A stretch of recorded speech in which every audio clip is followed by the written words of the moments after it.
মানুষ যখন সত্যিকারভাবে বিশ্বাস করে তখন সেই বিশ্বাস অনেক সময় এমন কিছু ঘটায় যা আমরা কল্পনাও করতে পারি না। আজকের গল্পটা এক জমিদার, তার অসুস্থ মেয়ের আর দুইজন ডাকাতের জীবন বদলে যাওয়ার গল্প। গল্পের নাম ভক্তিতে মুক্তি। বাংলার এক অঞ্চলে ছিলেন একজন প্রভাবশালী জমিদার। তিনি ছিলেন প্রচুর সম্পদের মালিক। জায়গা জমি, অর্থ, কোনো কিছুরই অভাব ছিল না। আর সবচেয়ে বড় কথা, তিনি ছিলেন সুশীল, ন্যায়পরায়ণ এবং ধর্মপ্রাণ মুসলমান। প্রজারাও তাকে সম্মান করত, ভালোবাসত।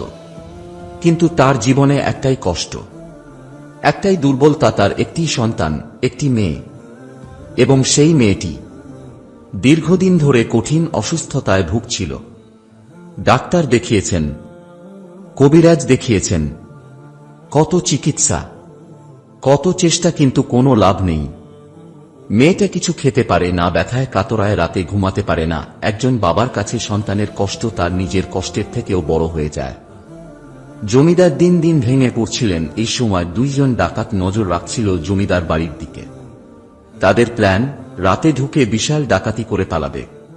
কিন্তু সমস্যা, বাড়িতে ছিল কড়া পাহারা। দিনরাত চারদিকে প্রহরা, ভেতরে ঢোকা প্রায় অসম্ভব। তখন একজন ডাকাত বলল, বন্ধু, এক কাজ করি, আমরা মোল্লা মাওলবি সেজে ঢুকি। জমিদার ধর্মপ্রাণ মানুষ, আলেম ভেবে নিশ্চয়ই আশ্রয় দেবেন। অপরজন একটু ভেবে বলল, ঠিক আছে, চল। আর ঠিক সেই পরিকল্পনাই তারা বাস্তবায়ন করল। দুজন ডাকাত আলেমের বেশে জমিদার বাড়িতে প্রবেশ করল। জমিদার তাদের দেখে দৌড়ে এলেন। আসসালামু আলাইকুম, আসুন আসুন, ভেতরে আসুন। তিনি খুশিতে বললেন, আমার কি সৌভাগ্য, আপনাদের মতো আলেম আমার বাড়িতে এসেছেন। তাদের কাচারি ঘরে বসালেন, নাস্তা পানি দিলেন। ডাকাতরা বলল, আমরা মুসাফির, অনেক দূরে যেতে হবে, রাত হয়ে গেছে, এক রাত থাকার জায়গা চাই। জমিদার বললেন, অবশ্যই, আপনারা আমার অতিথি, ব্যবস্থা করছি। ডাকাতরা মনে মনে বলল, আজ রাতে কাজ খুবই সহজ। ডাকাতদের জীবনের সবচেয়ে বড় বিপদ। কিছুক্ষণ পর হঠাৎ জমিদার আবার ফিরে এলেন, তার সাথে তার অসুস্থ মেয়েটি।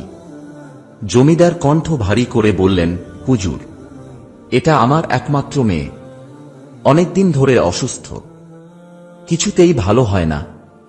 ডাক্তার, কবিরাজ সব করেছি, আপনারা আলেম মানুষ, আল্লাহর খাস বান্দা, আপনারা যদি একটু পানি পড়া দেন, আল্লাহ হয়তো শিফা দেবেন।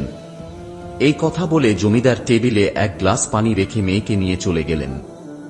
ডাকাত দুইজন একে অপরের দিকে তাকিয়ে একদম ফ্যাকাশে। একজন ফিসফিস করে বলল, এখন কি করব? অপরজন বলল, আমি তো কোনো দোয়া জানি না। আরেকজন বলে, আমি তো নামাজও পড়ি না, পানি পড়া দেব কিভাবে? কিন্তু তখনই একজন বলল, কিছু একটা করতে হবে, না হলে ধরা পড়ে যাব। শেষে তারা সিদ্ধান্ত নিল, শুধু বিসমিল্লাহির রহমানির রহিম বলে পানির উপর ফুঁ দেবে। তারা তাই করল, আর পানিটা জমিদারকে ফিরিয়ে দিল। তারপর ঘটে গেল অবিশ্বাস্য ঘটনা। জমিদার পানি মেয়েকে খাওয়ালেন। রাত গভীর। হঠাৎ জমিদার দৌড়ে এসে হাজির, মুখে আনন্দ, চোখে পানি, কণ্ঠ কাঁপছে। তিনি বললেন, হুজুর, আশ্চর্য, আমার মেয়ে কয়েক মাস কিছু খেতে পারত না, ঘুমাতে পারত না। আপনাদের পানি পড়া খেয়ে সব ব্যথা চলে গেছে, এখন সে গভীর ঘুমে। তিনি আবেগে বললেন, আপনারা নিশ্চয়ই আল্লাহর ওলি, আপনারা যা চাইবেন, টাকা, সোনা, যা চাইবেন দেব। তারপর তিনি তাদের হাত ধরে বারবার চুমো দিতে লাগলেন। জমিদার চলে গেলে ডাকাত দুইজন স্তব্ধ হয়ে গেল। বদলে যাওয়া মানুষ।